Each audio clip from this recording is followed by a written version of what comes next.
1934 में साहब का जन्म हुआ था और 1964 में मात्र 30 बरस की उम्र में साहब कांसीराम अपनी नौकरी से इस्तीफा दे देते हैं।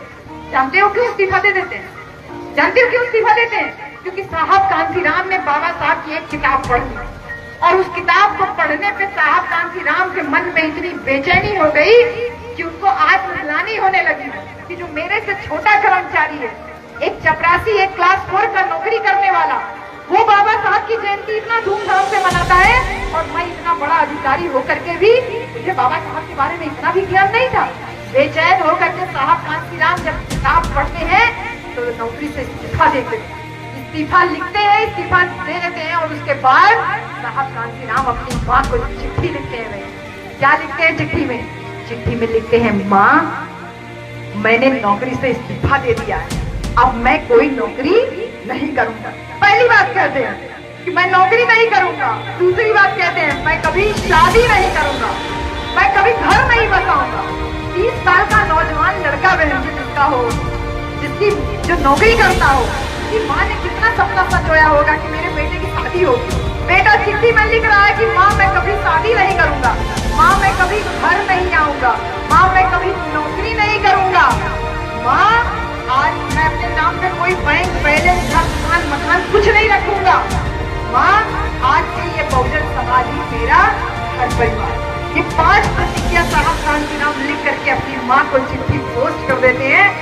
माँ वहाँ पंजाब में रहती है, साहब कांसीराम यहाँ पूना में रहते हैं। माँ चिट्ठी पाती है, रोते रोते दूसरी ट्रेन पकड़ के भागी भागी आती है और यहाँ पूना में साहब कांसीराम की माँ उनके साथ 2.5 महीना रहती है। जानते हो बच्चों, जय जय जय जय जय भीम केवल करते हो ना, केवल जय भीम करने से कोई आंदोलन नहीं खड़ा होने वाला है।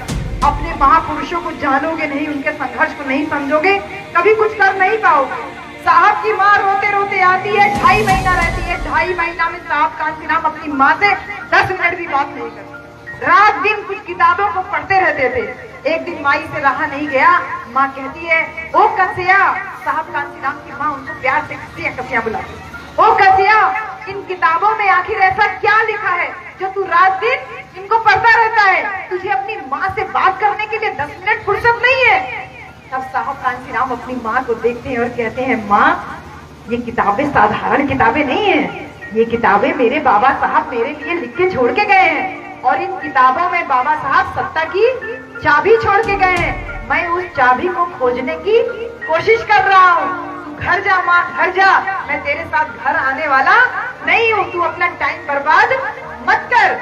माँ रोते रोते वापस चली जाती है और यहाँ साहब कांसीराम रात दिन पैदल पैदल, साइकिल आपको और हमको जगाने के लिए निकल पड़ते हैं। 4 साल बीत जाता है, ना माँ बेटे को देखती है, ना बेटा माँ को देखता है। ऐसा संजोग बनता है कि साहब की मीटिंग पंजाब में लगती है, रोपड़ जिला के पास में, साहब के गाँव के पास में। साहब की माँ जैसे सुनती है कि बेटा की मीटिंग है, तुरंत उनके पिताजी के पास पहुंचती है और कहती है कि चलिए चलिए बेटा अपने गांव में आ रहा है, अपने जिले में आ रहा है, चलिए बेटा को मना करके घर ले आते हैं। बाप का दिल कठोर होता है, वो कहता है कि जिस कांसीराम ने माँ बाप को छोड़ दिया, वो कांसीराम माँ बाप के लिए भी मर चुका है। मैं नहीं जाऊंगा, तुमको जाना है तो तुम जाओ। माँ का दिल नहीं मानता है, माँ रोती रोती चली जाती है बेटे को देखने के मुंह। साहब कांसीराम ऐसे मंच पे खड़े होते हैं, बहुत भारी भरकम भीड़ लगी होती है। भीड़ में साहब की माँ जब देखती है दूर से ही साहब कांसीराम भाषण दे रहे थे, तो माँ की आंखों से आंसू टपकने लगता है। माँ सोचती है कि जिस कांसीराम ने अपने माँ बाप को छोड़ दिया, वो कांसीराम को सुनने के लिए आज कितनी दूर से लोग अपना घर द्वार, अपना परिवार छोड़ करके आए। माँ दूर एक पेड़ के पीछे खड़ी रहती है, आंखों में आंसू लगातार बह रहा होता है। साहब का भाषण खत्म होता है, जब सब भीड़ खत्म होती है, कुछ एक कार्यकर्ता उनके आसपास रह जाते हैं, तब माँ धीरे धीरे पीछे से चल के आती है और जैसे साहब की नजर ऐसे इतनी दूरी से अपनी माँ के ऊपर पड़ती है, तो सारे कार्यकर्ता लोग सोचते हैं कि कोई पागल औरत है, इतना रोती हुई आ रही है। जब उसको रोकने का कोशिश करते हैं तो साहब सबको रोक देते हैं, कहते हैं कि नहीं, वो मेरी माँ है, उसको आने दो। अगर वो आकर के मेरे को थप्पड़ भी मारती है, मेरे साथ कोई भी व्यवहार गलत करती है, कोई उसको रोकेगा नहीं। और सब लोग किनारे हो जाते हैं। माँ धीरे धीरे चल के आती है और जैसे साहब के सामने आती है, साहब को चिपट करके खूब तेज तेज रोने लगती है और रोते रोते कहती है, बेटा घर चल बेटा, तेरी माँ बुढ़ी हो गई है, तेरी माँ से घर का काम नहीं होता है, तेरी बहन हर राखी पे तेरा इंतजार करती है।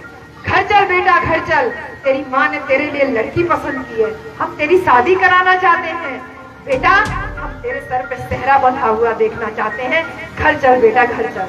इतना कहती जा रही है माँ, रोती जा रही है। और साहब का प्रतिज्ञा देखिए, साहब का संकल्प देखिए, साहब का निश्चय देखिए। साहब एकदम तटस्थ खड़े हैं, न चेहरे पे कोई भाव, न आंख में एक आंसू। माँ रो रो के पूरा शर्ट भिगा देती है, लेकिन साहब के चेहरे पे एक सेकंड नहीं। जब रोते रोते माँ थोड़ा चुप होती है, तब साहब माँ को अपनी छाती से अलग करते हैं और कहते हैं माँ तू घर जा। वही बात बोलते हैं, माँ तू घर जा। मैंने अपना पूरा जीवन इस बहुजन समाज के नाम पे कर दिया है। इस समाज के लिए अगर मेरी जान भी चली जाती है तो भी मुझे कोई दर्द नहीं। मैंने अपने लिए सेहरा नहीं, मैंने माँ अपने लिए कफन चुना है। माँ मुझे सेहरा नहीं, माँ मुझे कफन चाहिए, माँ मुझे कफन चाहिए। इतना कहते हुए माँ को अलग करते हैं और बिना माँ की तरफ देखे साहब का पलट करके चुपचाप से चले जाते हैं। यदि कुछ देर और रहते तो माँ की ममता में शायद उसका दिल। इतना निश्चय करके कोई व्यक्ति नहीं आपके लिए निकला था। जब आजीवन शादी न करने का फैसला किया साहब ने, तो वो आपके लिए है, आपके लिए। इसलिए नहीं बाएं और दाएं का आपको फर्क हो जाए, इसलिए कि आप समझिए और समझ करके आप और लोगों को समझाइए। साहब एक मीटिंग में ऐसे खड़े होकर के बोल रहे हैं जैसे आप लोग पर्ची पकड़ाते हैं ना, समय हो गया समय हो गया। साहब मीटिंग में खड़े होकर बोल रहे थे, पर्ची आती है और उस पर्ची में लिखा होता है साहब पिताजी नहीं रहे। अब सोचिए, खड़े होके कोई बेटा बोल रहा है, उसके हाथ में पर्ची आती है कि आपके पिताजी नहीं रहे।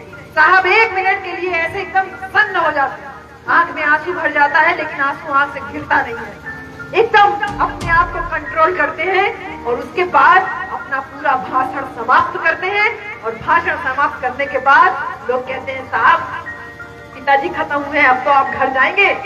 साहब कहते हैं कि नहीं, जिसे जाना था वो तो चला गया, जिसको जाना था वो अपना चला गया, लेकिन मेरे सामने मेरा पूरा बहुजन समाज आस भरी नजर से है। मेरी फिर मीटिंग लगी है, वहाँ पे मेरे लोग इंतजार कर रहे होंगे। मैं अपने घर न जाने की प्रतिज्ञा पे कायम हूँ, मैं अपने घर नहीं जा सकता। और वही तो साहब तत्काल गाड़ी पकड़ते हैं और चले जाते हैं। बच्चों इतना त्याग किए थे तब मैं यहाँ खड़ी होकर के बोल पा रही हूँ। तो क्या समझते हो कि मैं पढ़ी लिखी हूँ इसलिए यहाँ पे इतना बोल पा रही? बहन जी मेरी अपनी कोई योग्यता नहीं है। आप ये सोचिए कि आप इतना साड़ी पहन के इतना सुंदर बैठी है या इतना अच्छा कपड़ा पहन के आप लोग बैठे हो, ये आपकी योग्यता है? नहीं, ये हमारे संविधान की योग्यता है, ये हमारे बाबा साहब की देन है कि हमको ये अधिकार मिला। लेकिन मैं ऋणी हूँ, बाबा साहब से ज्यादा ऋणी मैं साहब कांसी राम की हूँ कि इस बेजुबान लड़की को मंच पे खड़े होकर के जवान अगर दी तो वो साहब कांसी राम। नहीं तो वो समय था मेरे प्यारे बच्चों, अपने बाप दादाओं से पूछना, ये जेब में झंडा रख के चलते थे बेटा। आज तुम सड़क पे नीला झंडा जय जय भीड़ लगा के चल रहे हो ना पंडित, वो समय था तुम्हारे बाप लोग जेब में झंडा रख के चलते थे। इनकी औकात नहीं होती थी, इतना डर लगता था झंडा कहीं फहराएंगे तो पीटे जाएंगे, बाबू साहब लोग मारेंगे पीटेंगे। इतना हिम्मत नहीं होती थी। जब साहब की मीटिंग नजदीक आती थी तब जेब में से बहन जी झंडा निकालते थे और उस झंडा को तब मीटिंग के पास आकर के फहराया जाता था।